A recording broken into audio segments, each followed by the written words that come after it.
Bentornati all'appuntamento con 20 Minuti Veneti, la rubrica di informazione di Piave TV. Oggi ci occuperemo di imprese un po' particolari, sportive, e abbiamo qui due ospiti d'eccezione. Vado subito a presentarveli. Sono Barbieri Roberto, sì, benvenuto. Grazie. A 20 Minuti Veneti, e a mio fianco abbiamo Riccardo Cuzzolin. Buongiorno a tutti. Benvenuti a tutti e due. Grazie. I signori qui presenti sono i protagonisti di un'impresa che direi ha dell'eccezionale. Voi nel giorno in cui la Croazia è entrata nell'Unione Europea vi siete recati dall'Italia in Croazia.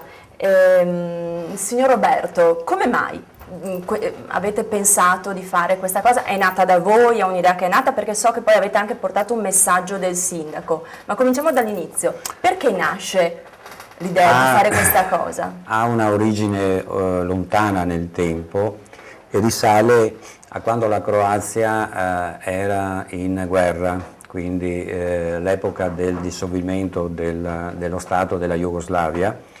L'Istria, in particolare la città di Rovigno, è sempre stata molto legata all'Italia, è stata per circa 4 secoli anche territorio veneziano, lì è normalissimo sentire parlare il nostro dialetto, e io ho conosciuto Rovigno negli anni della guerra portando degli aiuti con la Croce Rossa. Da lì c'è sempre stato poi un rapporto di amicizia che è andato avanti, e con Riccardo, che da diversi anni assieme facciamo attraversate del mare Adriatico anche più impegnative di questo, avevamo pensato di essere un po' i testimonial di questa giornata. Ho avuto modo di incontrarmi con il nuovo sindaco di San Donà, Andrea Ceresera, al quale ho accennato di questa cosa, e ci ha consegnato una lettera da portare al suo collega della città. E voi avete fatto da messi? Siete riusciti? Noi abbiamo fatto da postini, siete riusciti con qualche difficoltà, perché il mare non era proprio tranquillo. Ma poi parleremo nel dettaglio ci della navigata. Sì. Ecco. Riccardo, lei è più giovane rispetto al signor, come si è fatto coinvolgere in questa passione? È colpa del signor Barbieri o vi siete conosciute perché ce l'avevate in comune, l'ha trascinata? Cos'è successo? Ma è difficile dire di chi sia colpa. Di certo è partita da Roberto, che nel 2007 mi ha telefonato, mi ha detto ci stai, e io gli ho detto di sì, senza sapere di cosa.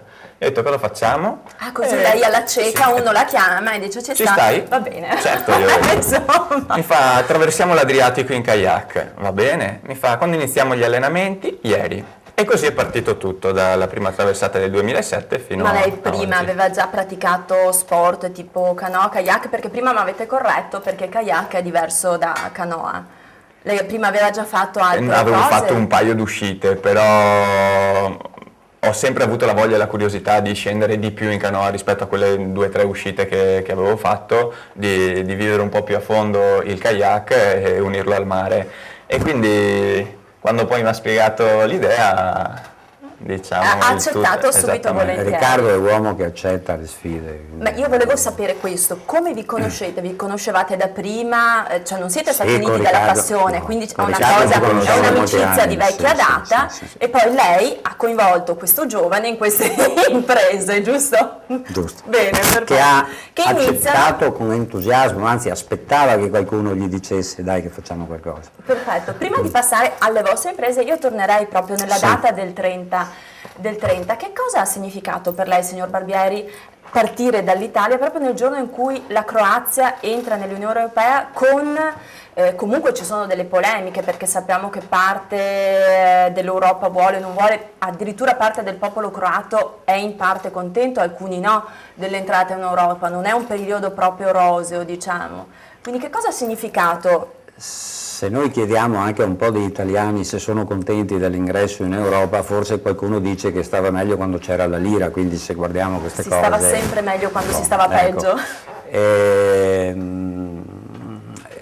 Io sono, come dicevo prima, molto legato a quel territorio che conosco da molti anni, e devo dire che quando siamo arrivati a Rovigno noi abbiamo trovato una piazza che era completamente piena di gente, un entusiasmo. Nella giornata del 30, quindi una grande accoglienza. Loro sapevano del vostro arrivo, sì.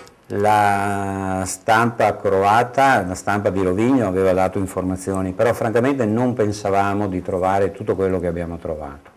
Tant'è che secondo me, per me è stata un'emozione, perché quando sono salito sul palco a leggere la lettera del sindaco Cereser, ho accennato che avevo conosciuto Rovigno nel 1991 con uno stato in guerra, i sacchetti di sabbia sulle finestre, una città deserta, e quindi mi sono sentito sempre molto vicino alla città di Rovigno. Poi con Rovigno anche il territorio di San Donà su alcuni progetti europei ha avuto collaborazioni, eccetera.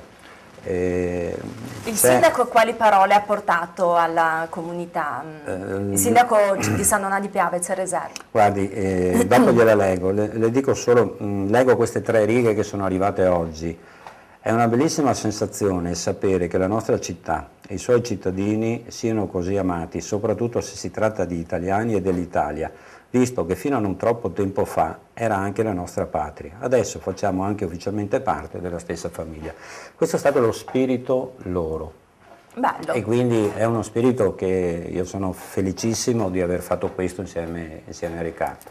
Mi sa che non è neanche l'ultima impresa, poi ne parliamo. È l'ultima in ordine di tempo di tante altre. È una domanda che non può fare con mia moglie presente. Lo so.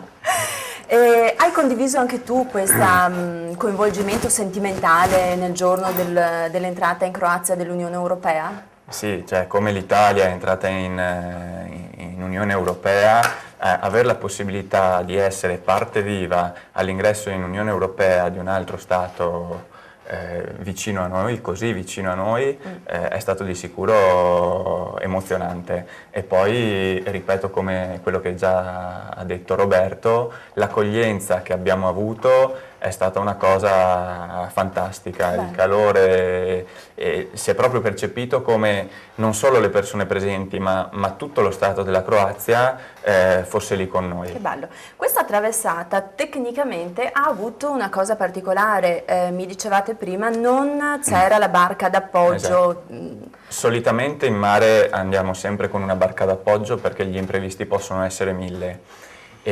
Tant'è che l'idea originaria era fare Eraclea-Rovigno attraversando direttamente, però 10 giorni fa neanche la barca d'appoggio è andata in avaria, si è rotto il motore e quindi dovevamo trovare una soluzione, perché ci tenevamo molto a questo appuntamento, non volevamo mancare, però attraversare il mare Adriatico senza barca d'appoggio era impensabile. Però poi l'avete fatto. Abbiamo deciso allora di cambiare punto di partenza, partire da Grado, perché partendo da Grado riusciamo sempre in qualche modo ad avere la costa a vista, e questa cosa è fondamentale perché il kayak non ha strumentazione di bordo che ti possa guidare, quindi vedere la costa era fondamentale. Beh, certo. La possibilità di partire da Grado, comunque territorio italiano, e arrivare fino a Rovigno ma avere sempre la costa a vista ci ha permesso di comunque tener fede all'impegno preso. Durante il viaggio ci sono stati momenti duri, difficili, in cui vi siete anche preoccupati un po' per la vostra salute, o è filato tutto liscio come l'olio?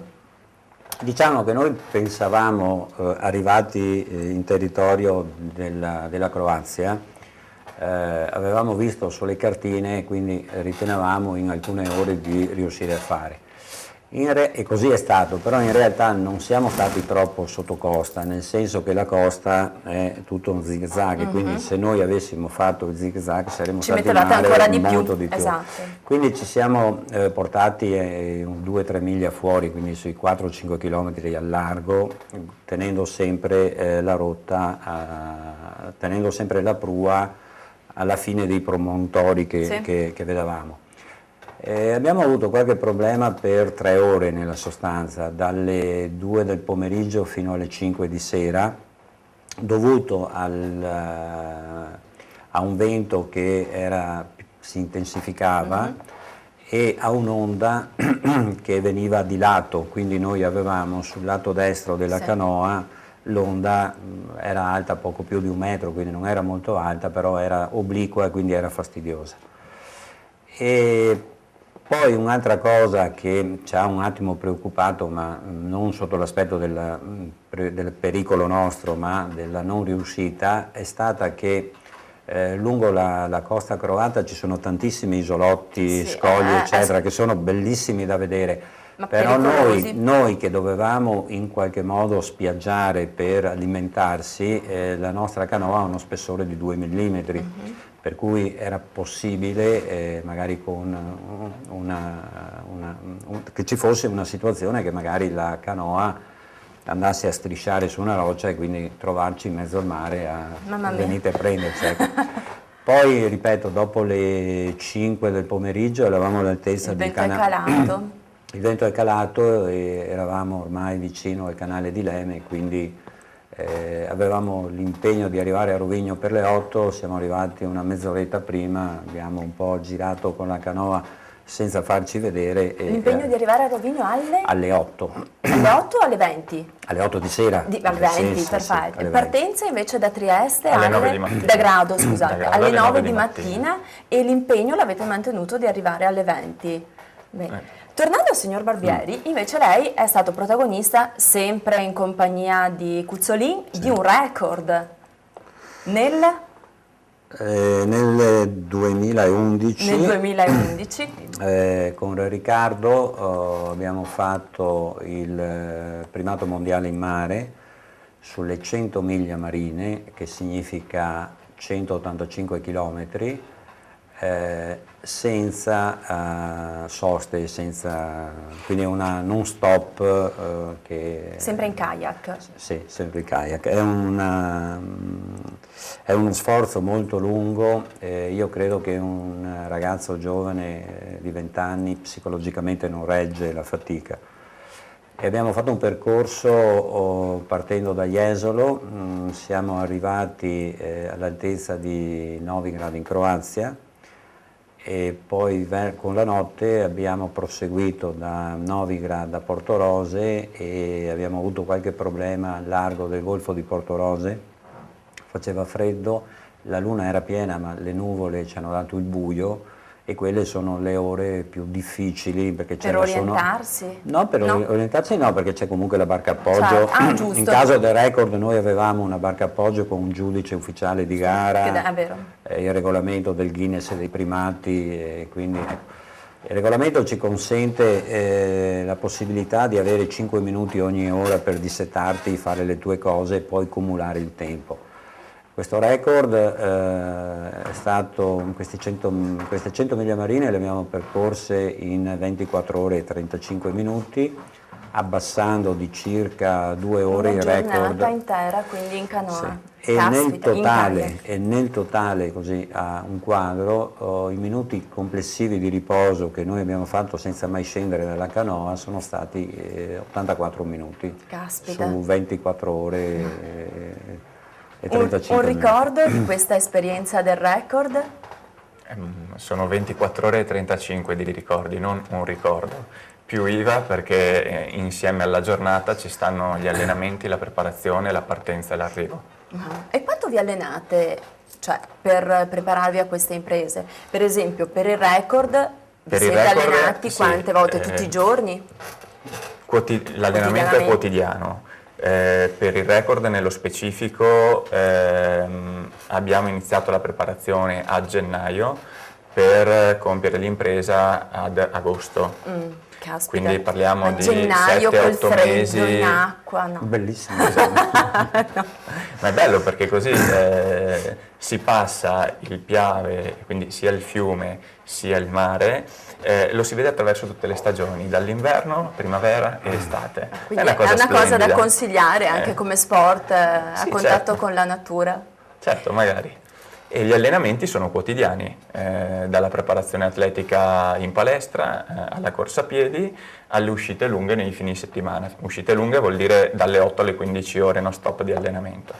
Sul Piave l'allenamento? Piave e mare. Piave e mare, perché giustamente il Piave ha un tipo di corrente, il mare credo... E anche perché non sempre il mare è navigabile. Gli allenamenti li facciamo sempre in solitaria, non esiste barca d'appoggio, quindi ovviamente, esatto, ovviamente non possiamo pensare di uscire in mare quando le condizioni non lo permettono.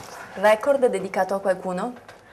Dedicato a noi prima di tutto, perché è sempre bello fare le dediche, perché c'è la famiglia di sicuro che deve appoggiarci su questo, e quindi un pensiero, una dedica è sempre rivolta ai familiari che ti aspettano a casa dagli allenamenti o dalle prove in mare, però penso che un angolino di dedica dobbiamo farla anche a noi due, reciprocamente pure. Signor Barbieri, a chi dedica il record? A chi l'ha dedicato? Alla moglie che condivide con lei questa passione? No, io ne ho fatti 3 di questi record, che hanno in più, e Riccardo probabilmente dopo arriverà anche lui a farne qualcun altro.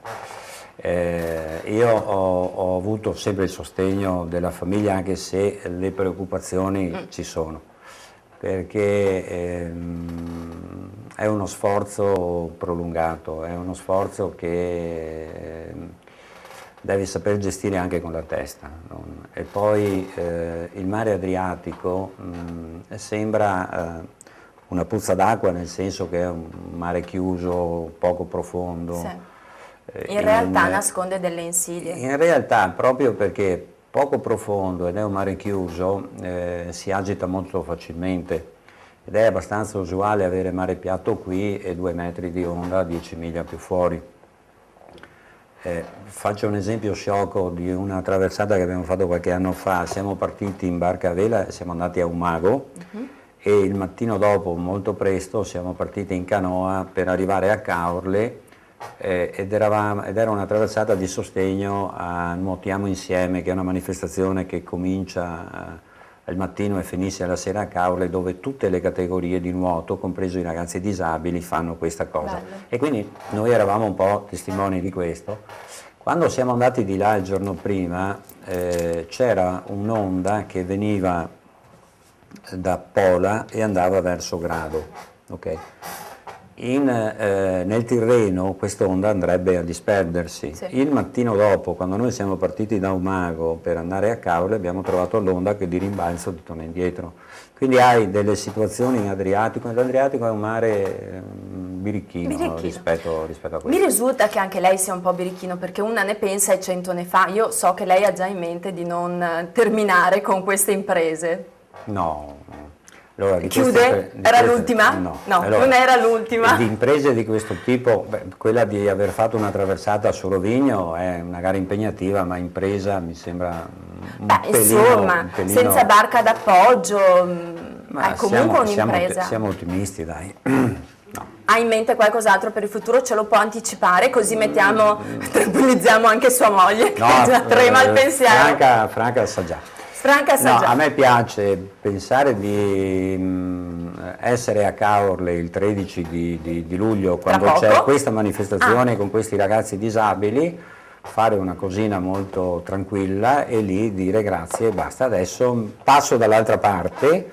E la mia soddisfazione personale, io so che si può battere quel record delle 24 ore. Quello del 2007? Sì, del 2011. Del 2011, scusa. Nel 2007 avete cominciato?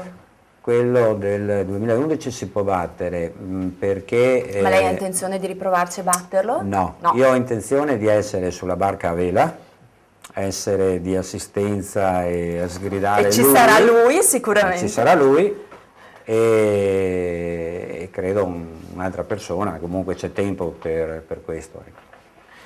Lei continuerà, perché mi sembra di aver capito invece che il signor Barbieri passa la staffetta a lei. Io sicuramente continuo, perché il kayak non lo mollo, non posso anticipare niente, l'ipotesi di battere il record 2011 è già nella testa, non do una data, e per quello che riguarda quanto detto poco fa da Roberto, prendete tutto con le pinze. È dal il 2007 quando mi ha contattato, mi ha detto volevo attraversare l'Adriatico prima di appendere la pagaia al chiodo. Sì, siamo nel 2013, altre 5 traversate un record. Allora ci sta dicendo che non dobbiamo credere che no, ma seriamente parlando, battere il record 2011 è già nella mia testa, vedremo quando e con chi. Per quello che poi riguarda scendere ancora in barca e uscire in mare con Roberto, non è detto che finisca qua, e lui ce l'ha già nella testa. Lo so. Che bello, complimenti a tutti e due. Vi comunico che i 20 minuti a nostra disposizione sono già volati. Bene. Spero di rivedervi ancora ai nostri ospiti e raccontarci altre imprese che farete sicuramente. Vi aspetteremo per le prossime novità che ci portate. Con questo ringrazio quindi il signor Barbieri Roberto per essere stato con noi e complimenti. Grazie. Grazie. E Riccardo Cuzzolin, complimenti e buona continuazione Grazie. per questo sport. Anche per oggi, cari telespettatori, è tutto. Io vi rinnovo l'appuntamento con 20 minuti veneti alla prossima settimana. Grazie per l'attenzione.